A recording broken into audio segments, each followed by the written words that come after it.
video might actually be redundant for a lot of you because up until I started to record, I suddenly realized that maybe this kind of thing only happens to a few people who are very much into perfume to the point where they watch YouTube videos and buy lots of bottles and have very sizable collections compared to the average person who uses fragrance as part of their grooming routine.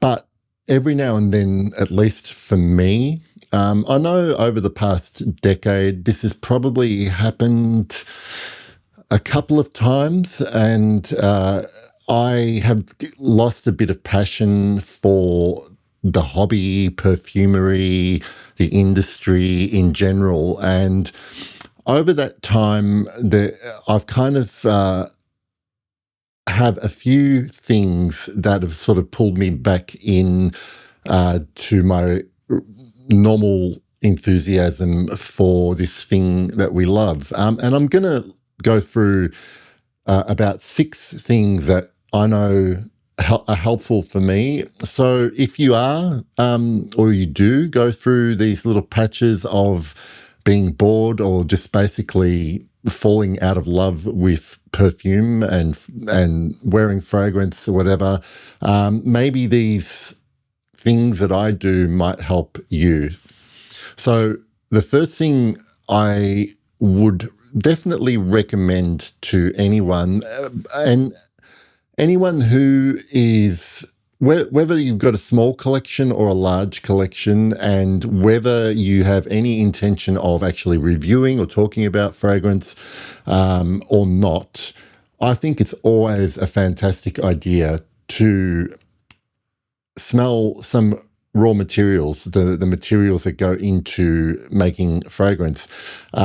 There are so many places you can buy them from, and you don't have to get many, but like I would definitely recommend having a look at fragrances that you love, identifying particular notes in those fragrances that might be something that they have in common with other fragrances, and smelling those raw materials where possible. Now, obviously, there are raw materials that are difficult to find or they're expensive, but that shouldn't really stop you from even just smelling things that you can find in your kitchen pantry. Like it was kind of a bit of a revelation to me about a year ago when I decided to go through all the different spices I had in my kitchen and really do comparisons to smelling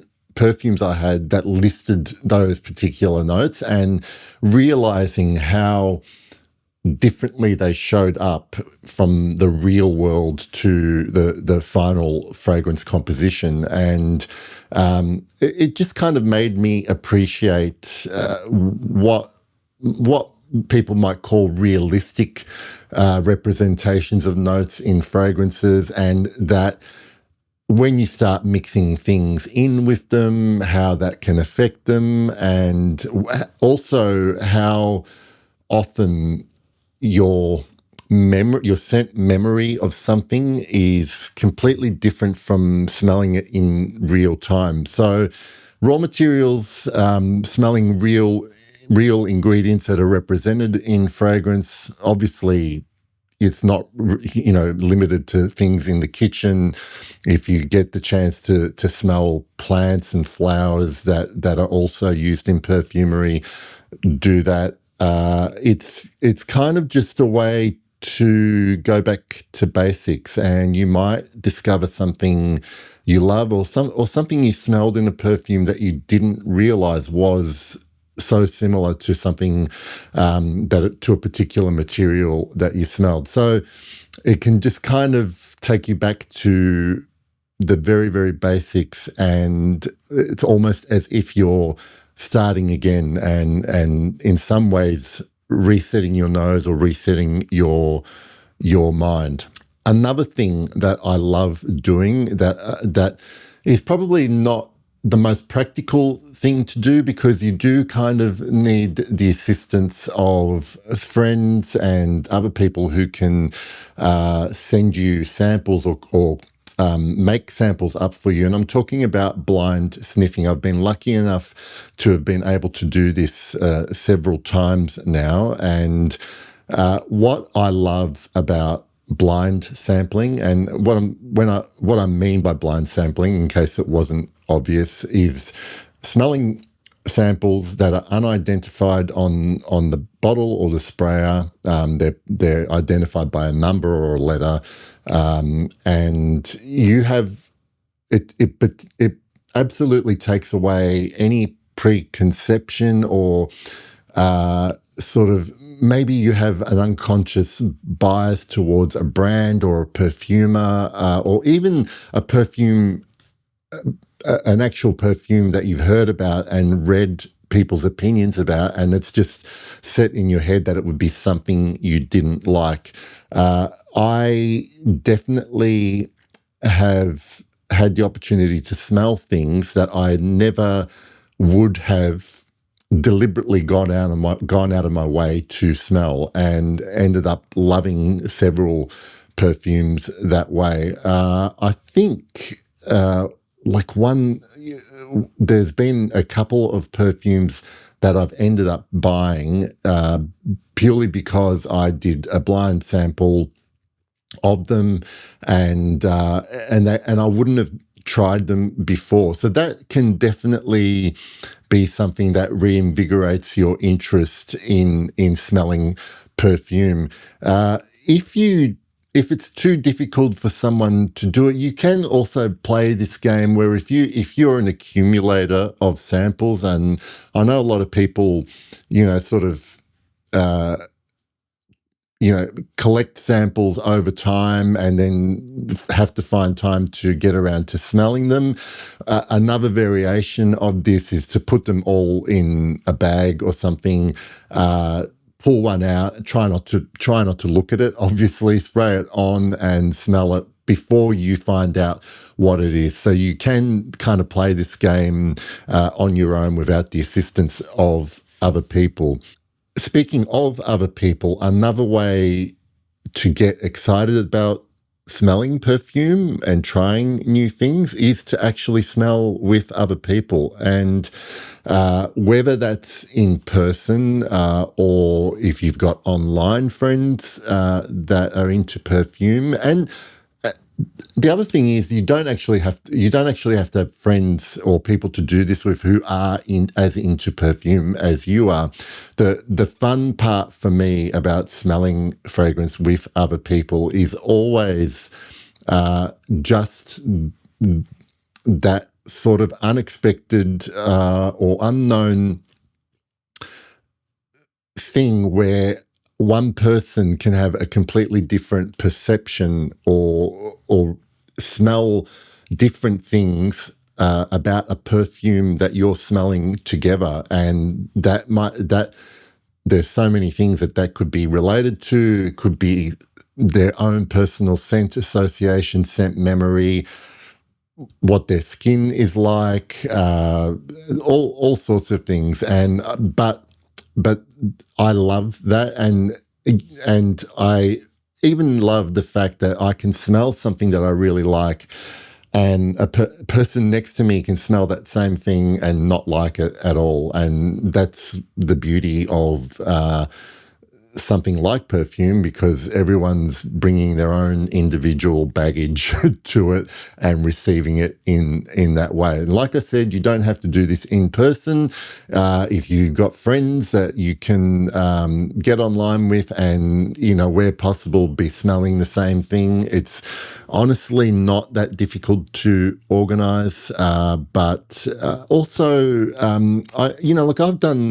I've done stuff where my teenage kids' friends come over and they know that I've got this channel and they ask me for recommendations. So I get my, a selection of my bottles out and let them try a bunch of stuff without telling them anything about the fragrance, what they should be smelling. And I love hearing about what they think they're smelling, or even just the way they describe what they're smelling, which is not wrong, by the way. Like they can only use the vocabulary that they have to describe a particular smell, and that is just as valid as anyone who has been doing this for a long time and got hundreds of bottles and smelled raw materials. So that is one way to get excited about fragrance again. This next thing that I have done, and I'm going to group two kind of things in the same tip, I guess, and that is to go on a no-buy or do a declutter. So no-buy basically means that you deliberately make the choice to not buy any more perfume bottles. In some cases, not even try any new samples. And what that forces you to do is literally to get in depth with what you already have. And in that way, you're forced to wear them more often than you probably would, and you soon realize the perfumes that you end up loving or that you know you loved, but it confirms that you love them, and then the perfumes that you thought you might have loved, but they don't really do that much for you anymore. And the declutter side of that is, well, like I've done a couple of declutters. I had well into the hundreds of perfumes, never got close to 200, but at some point I had, close to 150 perfumes. I now have like a third of that basically. And decluttering essentially does force you to make hard choices. And you can do this by, if you do want to buy something, something has to go out. Or if you want to reduce the amount of bottles you have and you want to bring a new bottle in, you could do 1 in, 2 out, however you want to work it. But the point of decluttering is not to have unloved bottles sitting there, not being used. And in some ways, I know this seems extreme, but in some ways resenting the fact that they're there and they're not being useful to you. Like I know when I was, when I try and plan what I might wear on a particular day, and I go and I like look at my bottles, or I look at my list of bottles on a spreadsheet or whatever, and I get to, some particular names, and I think, no, you're not exciting me. I don't want to wear you. And when you get to that point with a particular fragrance, that's a good sign for me that it should find a better home. And, you can trade, swap, buy, sell and make a bit of extra cash or whatever to buy that bottle you've got your eye on. But decluttering is definitely another way that forces you to think about what you really love and what you really need to have. But that said, we are talking about perfume. It is a luxury to be able to afford it and to own it. And so to a degree, yes, like you don't ever have to have any perfume, but if it gives you joy, the point is that you're trying to get your joy back. And sometimes you can lose joy and lose sight of why you're doing this.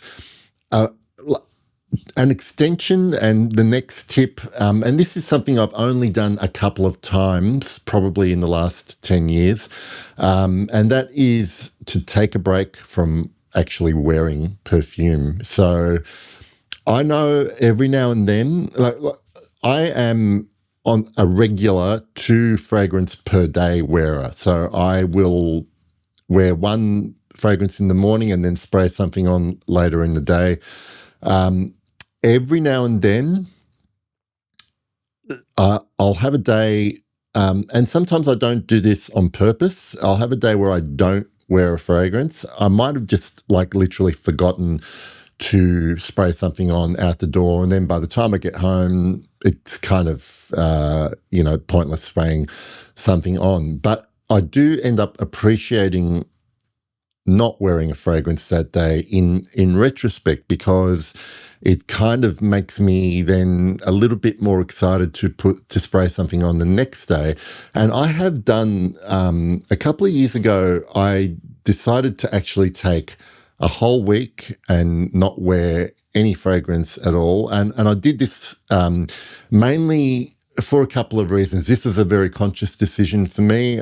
It was a combination of resetting my nose, if you like, because I felt like at that point I was just saturated with smelling stuff. And also I did notice that I was starting to get some skin irritation where I would spray constantly every day on the same spot. And when I noticed that, the irritation developed very slowly, and I noticed that, whenever I was spraying in the same spot, I was getting a little bit itchy. And so I gave my skin a break, I gave my nose a break, and I gave my mind a break from really thinking about perfume, because doing this and being into perfume, like, you do think about it a lot. And that was really good, a week reset. And I haven't done it since, but I definitely recommend it. If you're becoming a little bit blasé about this hobby and losing a bit of the passion, then I definitely recommend a reset. I guess it works on the principle of absence makes the heart grow fonder. And that definitely helped me. Final tip. This is probably not one that everyone that would help everyone, and it's kind of counterintuitive for me to be saying this because you're watching me on social media platform, but sometimes it is good to actually deliberately avoid social media, whether it be YouTube, TikTok, Instagram. Give yourself some time away from it. And I'm talking mainly about that environment where you are susceptible to FOMO, fear of missing out, wanting to try the next new release and getting that limited edition and having something that you can photograph and post on your stories and talk about this rare vintage bottle that you have. There is kind of almost insidious pressure to get caught up in that, not to mention the toxicity of certain segments of that social media fragrance community, where suddenly you're forgetting about why you fell in love with perfume in the first place and getting caught up in drama and why one influencer hates another, and all of a sudden it stops being about fragrance. And I've definitely been guilty of getting caught up in that, but it does suck the life and enjoyment out of why we started doing this in the first place, which is appreciating scent as art. Well, I mean, at least I do. Hopefully a lot of you do as well. And so it definitely does not hurt one bit just avoiding or just have limited social media and kind of avoiding that and coming back to your fragrance and why you love them in the first place. But yeah, circling back to the beginning of this video, maybe I'm in a minority here where this doesn't happen to a lot of people, but it happens to me every now and then. And so they're the things that have sort of reignited my passion for fragrance whenever I've needed to. to light a fire under myself again. So I hope that's of some use, and if you've got your own tips where you've tried things, let me know in the comments. Otherwise, that's enough from me, and I'll see you in the next video. Bye for now.